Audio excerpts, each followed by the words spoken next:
Bonjour à toutes et à tous. Aujourd'hui, dans cette conférence, on va s'intéresser à l'impact du activisme sur nos sociétés.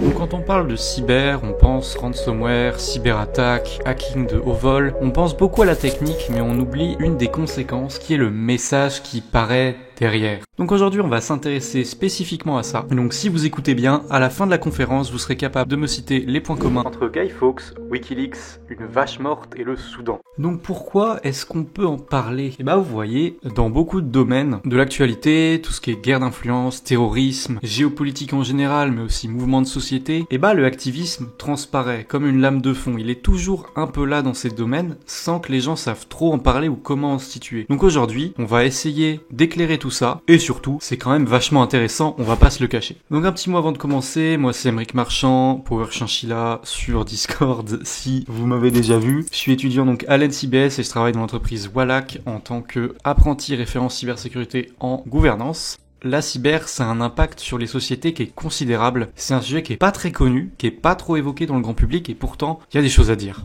Tout ce que je vais dire est sourcé et vous retrouverez les sources au sommaire, la genèse de l'activisme numérique, de nouvelles armes, un nouveau champ de bataille et enfin Vox Populi ou action politique. La genèse de l'activisme numérique. Je voulais commencer par la genèse, mais ça me gênait. Prenons les choses dans l'ordre, on va pas brûler des étapes. Moi, je fais de la gouvernance à la base, donc du coup, j'aime bien quand c'est carré, quand on suit les process. Donc le activisme, c'est quoi? On va prendre la définition de l'ANSSI. C'est des individus qui ont comme objectif de véhiculer des messages et des idéologies en ayant recours à différentes cyberattaques pour amplifier l'écho de leurs actions. Comme ça, on a tous la même définition, on peut commencer, on va pas s'embrouiller. Maintenant, on va se placer sur deux cas d'acteurs différents. Je vous ai mis en schéma, pour moi, la trinité entre gros guillemets des différents cyberacteurs. Donc je parle de criminels, d'acteurs étatiques et de activistes. Donc c'est trois branches qui vont se lier d'un point de vue ou à un autre, mais on va effacer la partie crime un peu aujourd'hui, on va pas s'en intéresser, mais plutôt voir la partie activisme et étatique qui vont beaucoup plus nous intéresser.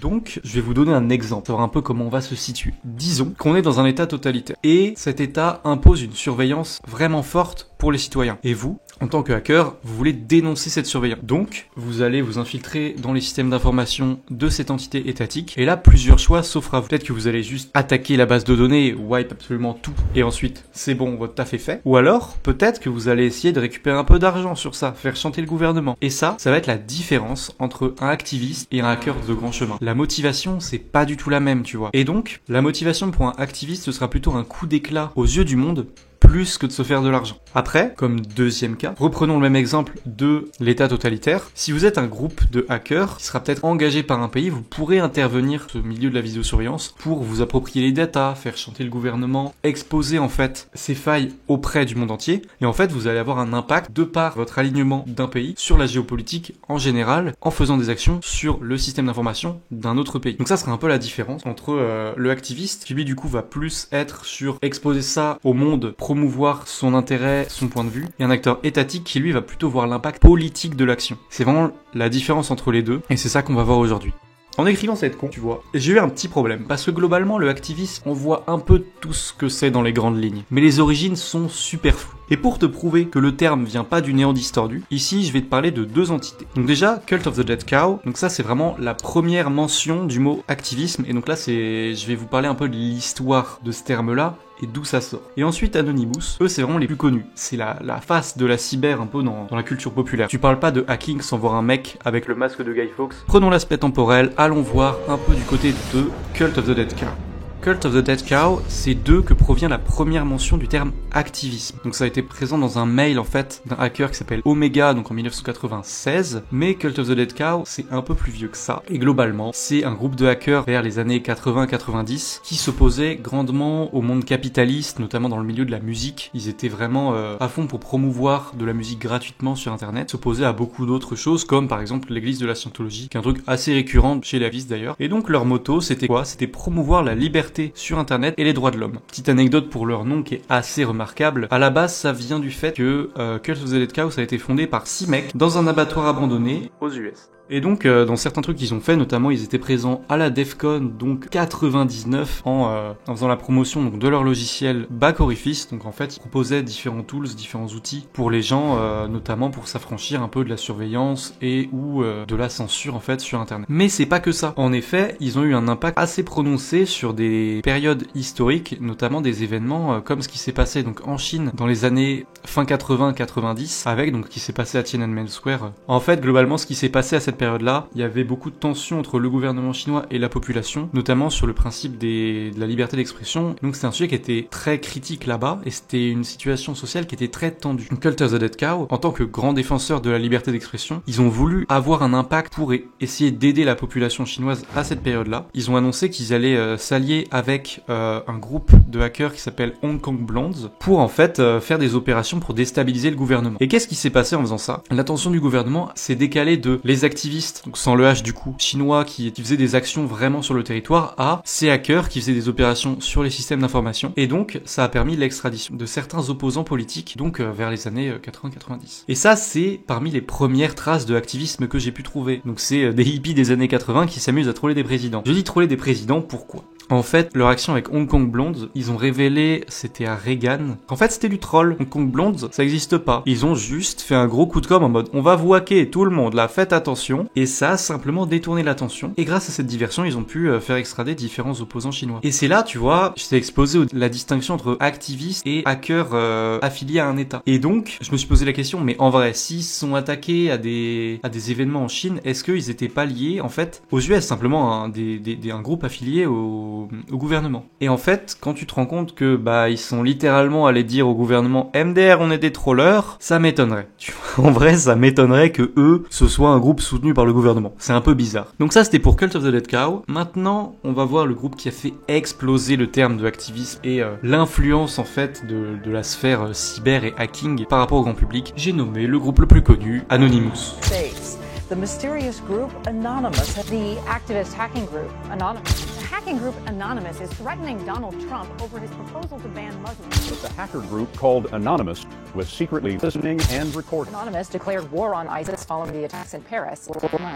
Je pense que vous avez déjà vu le logo, vous avez déjà vu les éléments assez remarquables du groupe, mais une petite touche d'histoire ne fait de mal à personne. Donc en fait, Anonymous, ça vient des tréfonds de 4chan, hein. Pour ceux qui connaissent pas, c'est donc un forum sur internet, et donc en 2003, il y a plusieurs membres de ce forum anonyme qui se sont assemblés sous le symbole en fait du masque de Guy Fawkes. Et en fait, leur idée c'était de faire un groupuscule, un groupement en fait, sans chef, anarchique, tentaculaire avec des antennes un peu partout dans le monde. Et au final, le fait, cette absence de hiérarchie et cette omniprésence à travers le monde en fait, ça fait qu'on se rapproche d'une configuration plus intelligence collective, tu vois. Donc ça c'est globalement l'idée derrière Anonymous. Si je peux te faire un portrait, une ébauche, globalement c'est un groupe qui s'oppose à la censure, aux mauvaises actions de certains gouvernements, et par exemple ils ont soutenu les printemps arabes dans les années 2000, ils sont intervenus aussi après l'assassinat de George Floyd, et leur mode opératoire c'est globalement des cyberattaques, des menaces, en passant par du troll. C'est anonyme, c'est plein de gens sous un même étendard, donc c'est assez imprévisible. Pourtant, c'est le groupe le plus présent et le plus connu.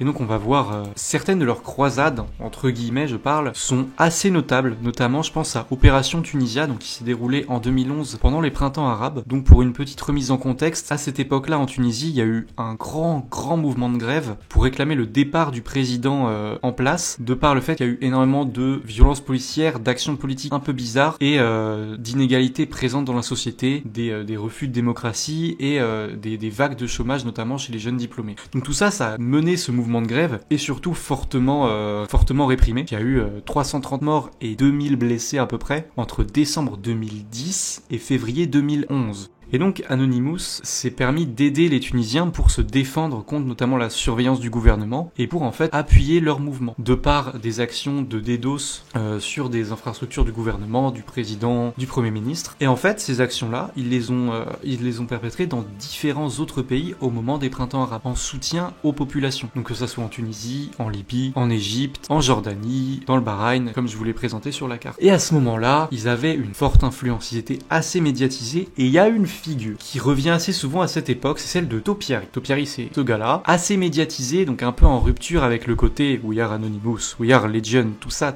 Il était assez médiatisé, il a pris la parole, aujourd'hui vous pouvez le retrouver dans pas mal de TED Talks, de choses comme ça. Et donc c'était un membre d'Anonymous, et un des membres fondateurs du groupe Lulzsec, je sais pas si vous le connaissez, et donc il a participé au printemps arabe, donc notamment l'opération Tunisia dont j'ai parlé à l'instant. Et donc à cette période-là, Anonymous était assez médiatisé. Et à ce moment-là, il y a une église culte extrémiste qui a voulu en fait surfer sur la vague médiatique, et il s'est dit tiens, on va déclarer la guerre à Anonymous, comme ça il y a plein de gens qui vont voir ce qu'on fait, et qu'on est des énormes homophobes. Et donc ils avaient des sites en mode Dieu déteste-les. Et donc tu vois, Anonymous qui était là en train de faire de soutenir des populations réprimées, était là en mode c'est qui ces fous, parce qu'ils avaient mieux à faire en fait. Mais le truc, les activistes, c'est pas des pros, c'est pas une entreprise qui va avoir des objectifs fixes, c'est des mecs en suite chez eux, tu vois. Et donc c'est compliqué en fait d'avoir une ligne de conduite claire et établie. Et donc tu peux retrouver des actions un peu what the fuck, notamment Topiary qui, en réponse à cette prise de parole de l'église, est venu faire un live avec eux au calme, sans aucun problème, sans modifier sa voix, en légende, pour les hacks en live et les trolls devant tout le monde. A message posted that appears to be from Anonymous on downloads.westborobaptistchurch.com. Anonymous, are you taking responsibility for this?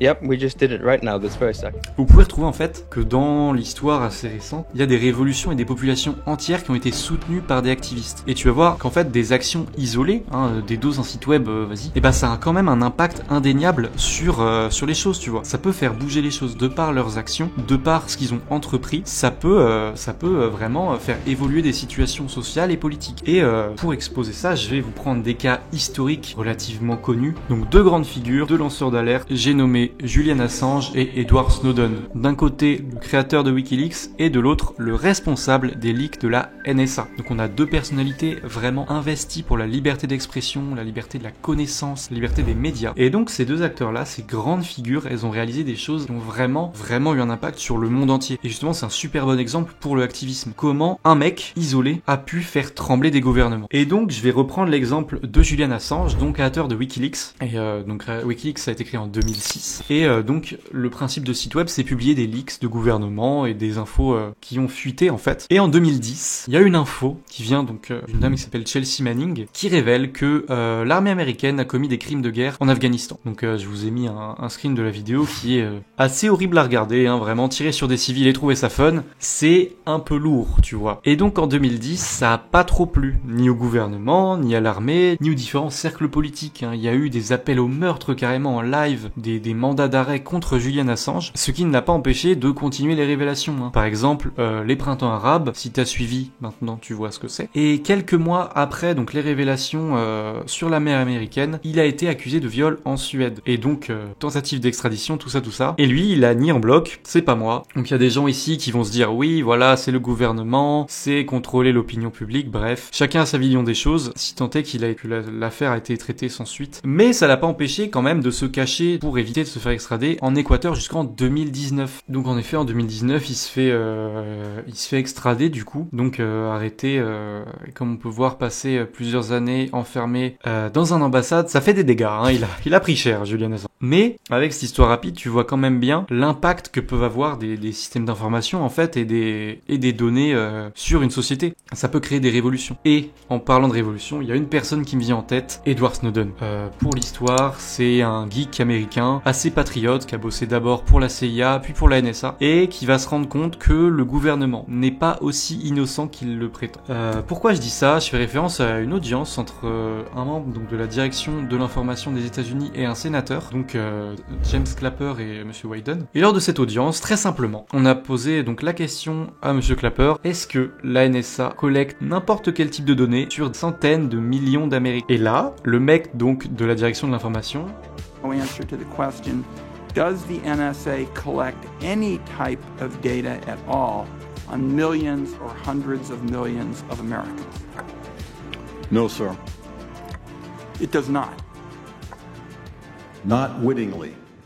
Merci David Goodenough. On n'a pas fait exprès. Parfait. Génial. Et là, tu vois, Edouard, il comprend pas. Ça lui plaît pas trop. Son métier, littéralement, c'est de faire de la surveillance de masse. Et le gouvernement dit, officiellement, non, on fait pas de la surveillance de masse. Et le fait qu'il y ait ce mensonge, lui, ça lui a pas... Et donc, ça sort des petites infos, dans sa petite clé USB, dans son petit Rubik's Cube, et ça va révéler des secrets d'État. Donc, je pense notamment aux exemples que je vous donne là, donc Prism, Keyscore, Poolrun, donc des logiciels de surveillance de masse à l'échelle globale. C'est pas que le gouvernement américain, justement. C'est ça qui fait peur. C'est l'Australie, c'est le Royaume-Uni, c'est plein de pays. Et donc qu'est-ce qu'ils peuvent faire? Ils peuvent surveiller des appels vidéo, des appels téléphoniques, des recherches internet, et tout ça, le tout couvert d'antiterrorisme ou de lutte contre les drogues ou des choses comme ça. Et donc du coup, pas besoin de passer par un juge, pas besoin d'avoir un mandat, justement, ils se servent dans les données personnelles, potentiellement, de tout le monde. Et là, ça fait peur. Là, avec ces révélations-là, les mentalités, elles changent. Et du coup, il y a vraiment une prise de conscience comme quoi l'information est clé. Ça occupe une place de plus en plus grande dans notre monde. Et donc vraiment, le numérique, c'est un véritable nouvel espace. C'est vraiment quelque chose de tout nouveau qu'il va falloir prendre en compte. Et avec ça, en fait, la sphère d'internet et des réseaux est de plus en plus importante, notamment l'impact géopolitique et dans les enjeux de société. De par ces nouveaux enjeux, des thèmes qui explosent, la liberté des médias, c'est un nouveau support, il y a la planète entière qui est connectée. Quasiment toutes les entreprises ont un SI, il y a plus de 5,5 milliards de gens à l'heure actuelle qui sont sur internet, t'as genre 99,9% de la population des pays développés qui sont sur internet, et donc logiquement,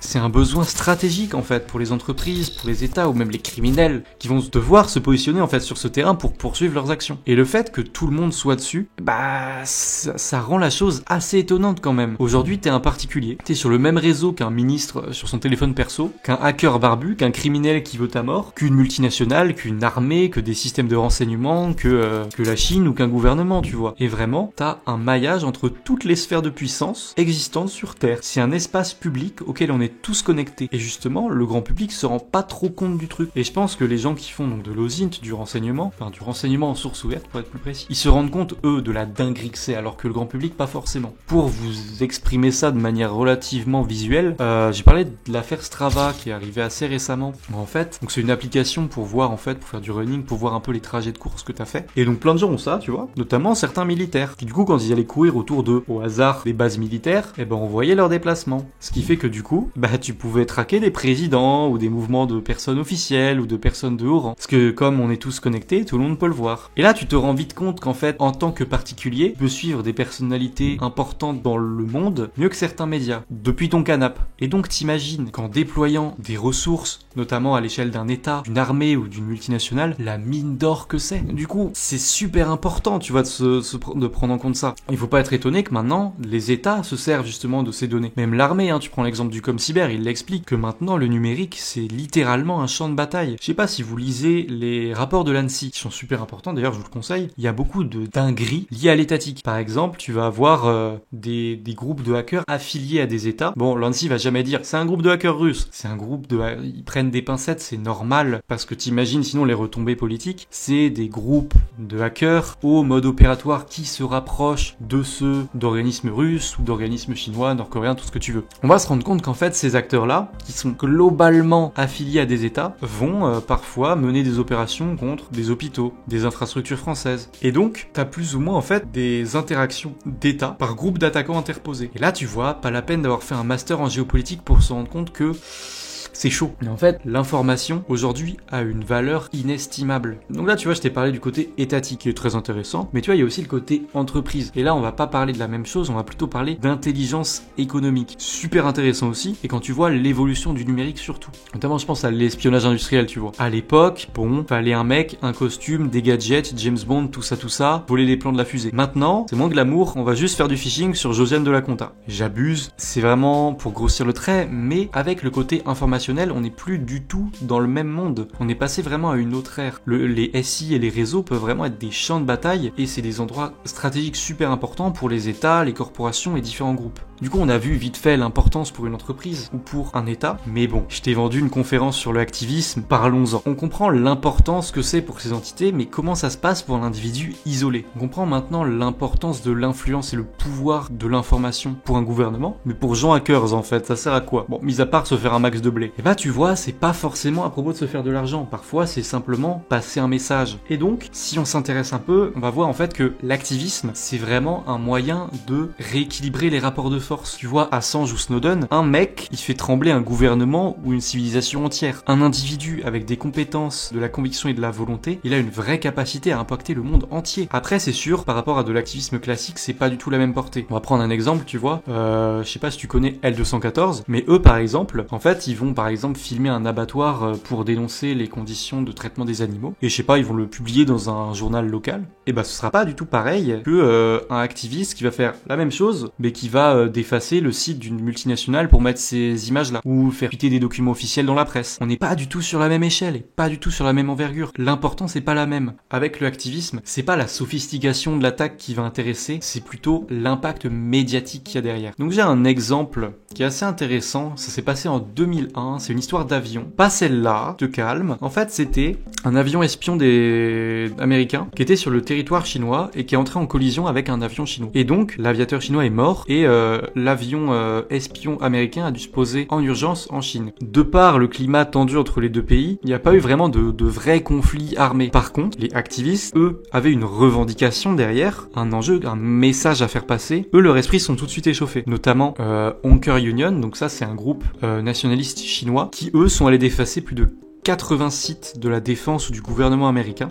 En guise de vendetta en fait contre l'action qui s'est passée et pour donc payer ses respects à l'aviateur et critiquer le gouvernement américain. Et du coup, en réponse, il y avait des groupes du même genre aux US. Et donc t'as Hackvisor qui est parti aussi d'effacer des sites importants, mais cette fois du côté chinois, pour juste leur dire qu'ils sont nuls, qu'ils sont faibles. Et globalement, t'avais pas du tout la même idée que tu retrouverais dans un conflit en fait. C'était une vendetta suite à un incident diplomatique, mais le but c'était pas de paralyser les systèmes ou d'attaquer vraiment, c'était juste de prouver à l'ennemi qu'on est meilleur, qu'on a plus de pouvoir. Il n'y avait pas d'attrait financier ni rien. C'était vraiment juste pour prouver sa supériorité. Et donc là, tu vois un peu le rôle du activisme par rapport aux États. En fait, tu vas voir que forcément, ça permet de montrer une image, de passer un message. Mais il y a un côté pervers, un enjeu qui passe un peu à la trappe, notamment le côté influence et désinformation. Parce que justement, tu vois, de ce que je t'ai montré, il montre en fait au gouvernement en face qu'ils sont meilleurs.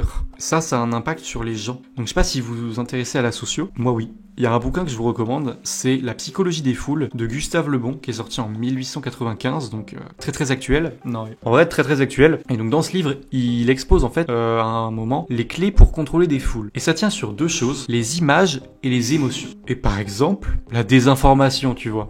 Ça joue sur quoi? Au hasard, les images et les émotions. Et le activisme, il y a beaucoup de moments où ça va jouer sur ça. Par exemple, prenons un exemple hypothétique, bien sûr. Vous êtes un certain état. Vous voulez qu'un certain candidat d'un pays quelconque gagne une élection parce que c'est plus favorable, parce que c'est mieux pour vous. Et si malencontreusement, tu vois, au hasard, vous créez des faux comptes pour répandre de la désinformation, créer une fausse image et après la faire tourner derrière. Donc ça, c'est ce qu'on appelle passer par l'intermédiaire d'un sock puppet, donc une marionnette chaussette pour parler en bon français. Et c'est vachement pratique, tu vois, pour au hasard démonter un candidat en place publique et ça pourrait même changer le cours d'une élection. Mais bon, tu me diras, ce serait gros. Alors tout de suite un exemple qui s'est vraiment passé, donc la campagne présidentielle en 2024, donc Donald Trump contre Kamala Harris. Donc là je me base sur un rapport du FBI, je sors pas ça de mon chapeau. Il y a eu les gardiens de la révolution islamique, donc un groupe associé à l'Iran, qui est parti voler de la data directement dans le bureau de campagne de Donald Trump et qui l'ont envoyé à l'équipe de Kamala Harris et qui l'ont publié dans la presse. Cocasse tout ça. Mais en même temps, tu me diras, de l'autre côté,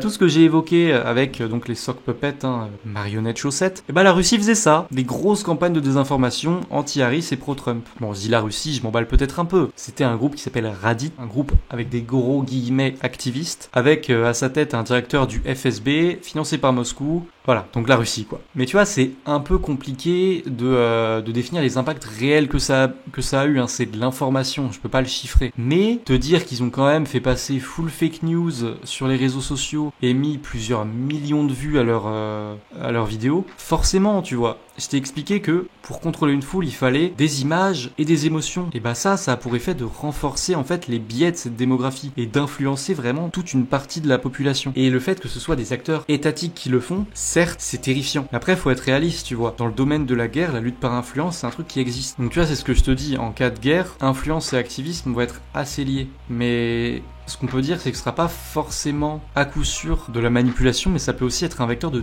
domination, un vecteur de peur. Là, je pense notamment au cyberterrorisme. Donc du coup, c'est pas vraiment pour déstabiliser un État ou une organisation, pas vraiment faire de l'influence, pas d'exploit de haut niveau, juste de la peur. Et du coup, là, je vais évoquer notamment ce qui s'est passé après les attentats de Charlie Hebdo, donc en 2015. En fait, la France a subi une vague de cyberattaques qui faisait passer plein de messages différents, mais globalement en faveur de l'islam ou pro-Palestine, carrément pro-terrorisme des fois, et beaucoup de messages anti-France aussi. Et c'est plus de 19 000 sites qui ont été effacés juste après les attentats. C'est assez louche, tu vois. Et notamment, le 8 avril, TV5 Monde va subir la plus grosse cyberattaque envers une chaîne de télévision française. Et donc, en fait, ils se sont fait couper l'antenne et d'effacer leur site web et leurs réseaux sociaux pendant plus de 24 heures par un acteur qui se dénommait Cyber Khalifa. Et donc pendant 24 heures, faut se dire, il y a eu des messages pro-ISIS, pro-Daesh et des fuites de documents sur les réseaux sociaux, des documents d'identité de militaires qui luttaient, eux, contre l'État islamique. Donc là, en termes de terreur, on est sur quelque chose de lourd. Mais là, tu vois, tu te dis, ok, pourquoi? Dans quel monde? Qu'est-ce qui se passe? Et justement, le parquet antiterroriste a fait une enquête et émettait quelques doutes sur l'identité, en fait, de ce groupe-là. Donc ils ont fait une enquête et ils ont révélé que c'était que ce serait possiblement plutôt APT28, donc un groupe de hackers affiliés à la Russie. Pourquoi je dis ça? Parce que globalement ils reprenaient le même opératoire et en fait le code source du malware qui a servi en fait à infecter TV5 Monde était en russe. Donc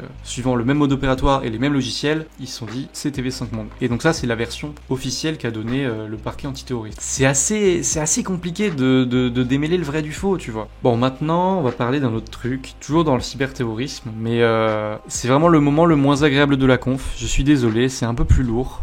Pour le coup, même à l'écriture, j'ai dû prendre une pause parce que ça m'avait vraiment touché et j'avais eu du mal. Donc je vous laisse vous accrocher à votre siège, à votre doudou ou à la personne la plus proche de vous. Je vous ai parlé d'actions terroristes avec un biais cyber, donc notamment d'effacement de sites web et tout. Et là, tu vas me dire, ouais, mais il n'y a pas eu de mort, Juste éteins l'ordinateur, il n'y a plus de terrorisme. C'est un très bon argument, ça a été repris par les US. Malheureusement, je suis pas d'accord. Et il y a un événement historique où, pour le coup, l'aspect cyber a été vraiment horrifique et a causé en fait des morts. Donc au Japon, dans les années fin 80, début 90, il y a une secte qui s'est créée, qui s'appelait l'Aum Shinrikyo. Donc c'était assez influent quand même, il y avait plus de 70 000 fidèles à travers le monde, donc notamment au Japon mais aussi en Russie, qui prenaient la fin du monde et qui souhaitaient mettre son gourou en tête du pouvoir japonais pour sauver l'âme des gens. Et ils sont à l'origine du pire attentat de l'histoire du Japon. Donc si vous demandez par exemple le bad buzz qu'il y a eu avec la sortie du dernier Assassin's Creed, là Shadows, c'est parce que ils ont voulu sortir le jeu sur l'anniversaire de cet événement terroriste, qui est absolument horrible. Donc qu'est-ce qui s'est passé? C'était le 20 mars 95, donc à 7h du matin en heure de pointe dans le métro Tokyo 8, des membres de cette secte ont lâché du gaz sarin dans les bouches de métro pour intoxiquer des gens. Pour info, le gaz sarin c'était même pas utilisé par les nazis pendant la Seconde Guerre mondiale parce qu'il était jugé par trop barbare. Donc évidemment, pour la science, je suis allé lire les effets, j'ai un peu vomi dans ma bouche, c'est terrifiant. C'est une des neurotoxines les plus puissantes au monde. Il faut se dire qu'il y a eu plus de 6300 personnes touchées ce jour-là.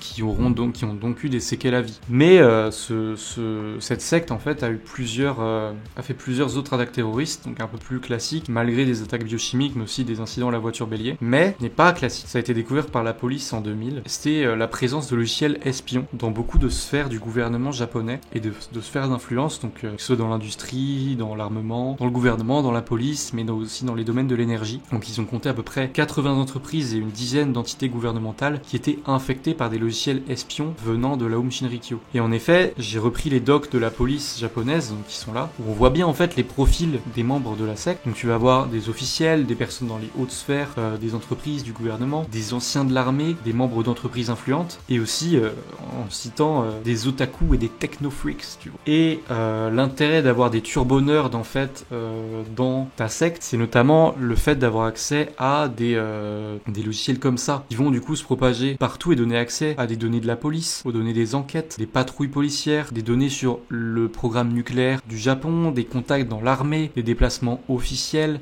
et ça a permis en fait à la secte d'avoir des données pour faire des assassinats, pour éviter des arrestations, des choses comme ça. Et là, tu peux pas nier en fait que la cyber a eu un impact et a causé des morts en fait, simplement. La justice japonaise a pris des mesures. En 2018, ils ont pendu 12 des membres principaux de la secte, notamment le leader du... Et fun fact, au cas où vous avez pas trop envie de sauter par la fenêtre. Il y a une branche d'Aum Shinrikyo qui est encore en activité et qui a été considérée légale par le gouvernement japonais en 2019. Et en me renseignant dessus, ils ont toujours les mêmes préceptes et les mêmes idéaux, qui rend la chose absolument terrifiante.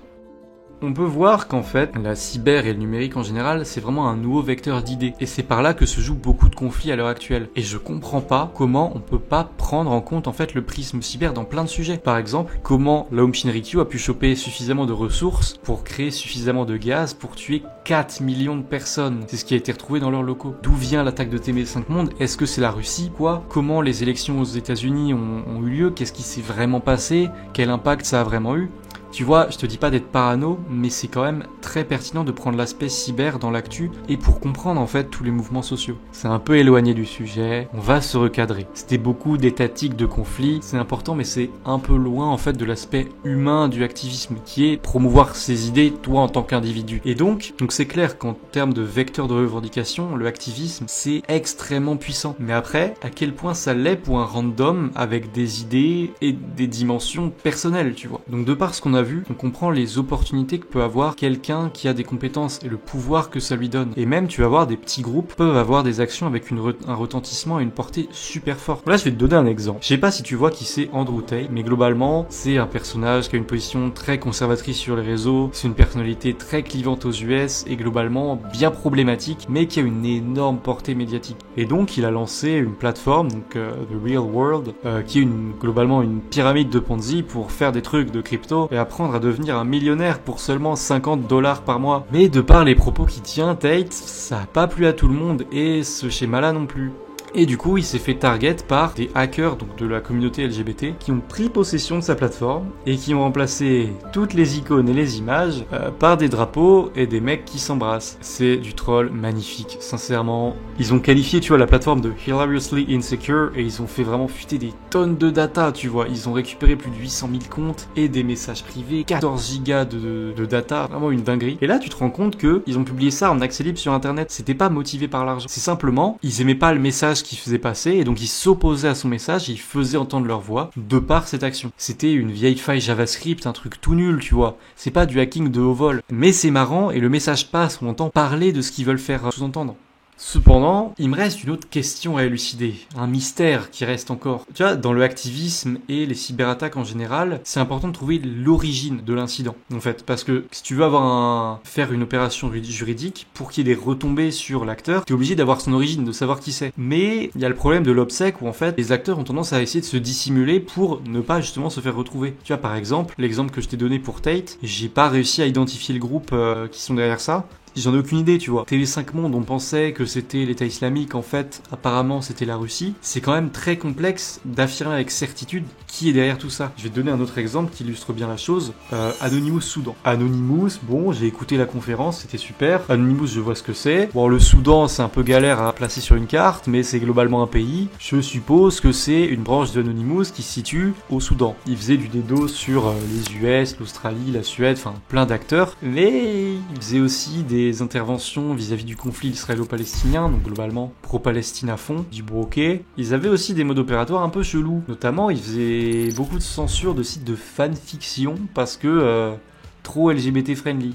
Mais tu vois, pour un groupe Anonymous qui est censé être pour la liberté d'expression, c'est un peu bizarre, tu vois. On s'est rendu compte qu'en fait, non. Anonymous Soudan, c'était pas Anonymous Soudan, c'était Anonymous Moscou. En fait, ils étaient soutenus par une énorme boîte de cyber russe, et sur leur Telegram, ils parlaient russe, tu vois. Tu te rends compte qu'au final, c'est pas simple d'avoir la vérité. Et l'actualité peut tout de suite être un peu plus compliquée que ce que tu vois. Sur les réseaux sociaux, tu vas avoir beaucoup d'influenceurs LinkedIn ou Twitter qui vont dire « Oui, telle entreprise a été tout poutrée par tel mec, ou tel groupe, ou tel gouvernement, ou tel état. » Eh bah, si tu gardes un esprit critique, c'est un peu compliqué d'y voir clair en fait. C'est ultra dur de savoir qui, au final, tire les ficelles. Donc là, on a vu tous les impacts du activisme, c'est très bien. Mais achetons-nous un cœur, 2 secondes, et on va se poser la question de la moralité. En effet, c'est super dur de juger le activisme, tu vois. Par définition, c'est imposer un avis politique ou une idéologie. Du coup, c'est un peu compliqué de dire ça c'est bien, ça c'est mal. Pourtant, Quand je t'ai parlé d'Aum Shinrikyo, je sais pas toi, hein, mais moi le mal je le vois très clairement, il est très bien identifié. Ça veut dire qu'il y a quand même une limite, tu vois, il y a quand même une frontière à ne pas dépasser. Et là, bon, je te fais une conférence sur le activisme et son impact sur les sociétés, mais je vais pas finir par MDR, le activisme ça pue. Tu vas me dire, c'est un peu court jeune homme. Et pourtant, même quand tu prends les trucs de lanceurs d'alerte et tout, ça reste des crimes, hein. C'est bien la liberté d'expression, tout ça. Cool motive, hein. Still a crime. Pareil pour Andrew Tate, c'était du très beau troll, n'empêche que ils ont fait fuiter énormément de data personnelle. Et la question c'est, est-ce qu'on peut trouver un contre-argument pour dire que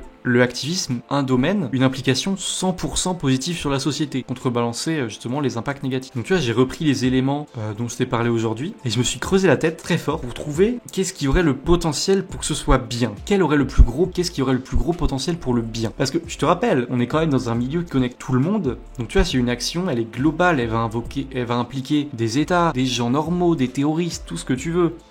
Donc il y a quand même bien un moyen de prôner la vertu et le bien sans faire de bavure.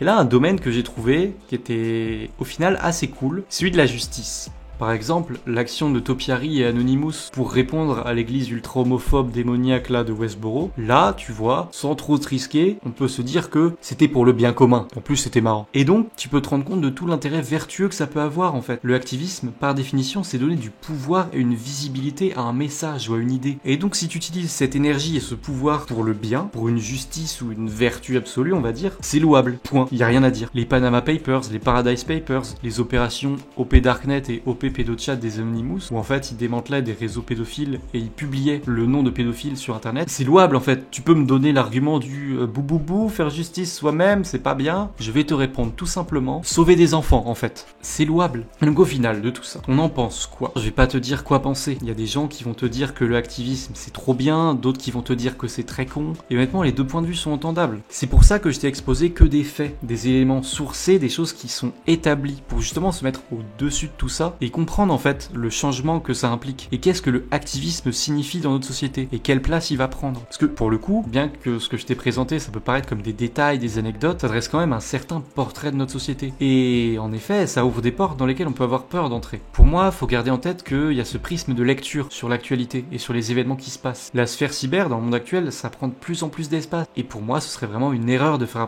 abstraction de ça. J'aurais pas classifié le activisme comme une menace. Pour moi, c'est un outil avec autant de possibilités de faire le bien que de faire le mal, mais ça reste un outil qui est avant tout sous-estimé. Et tu vois, en étudiant les mouvements activistes, ça t'aura pas échappé, mais on voit un miroir, un reflet net de nos tensions géopolitiques modernes. Le activisme incarne un nouveau moyen d'expression, tu vois, une réponse à des sujets de société. Et donc je vais finir la presse par une question. À quoi serais-tu prêt pour diffuser tes idées et tes opinions, aussi vertueuses soient-elles, hein, et donc comment est-ce que tu apparaîtrais dans le livre d'histoire pour avoir fait ça? Voilà, c'est tout pour moi, merci pour votre attention, n'hésitez pas si vous avez la moindre question ou des commentaires, je serais ravi d'en discuter.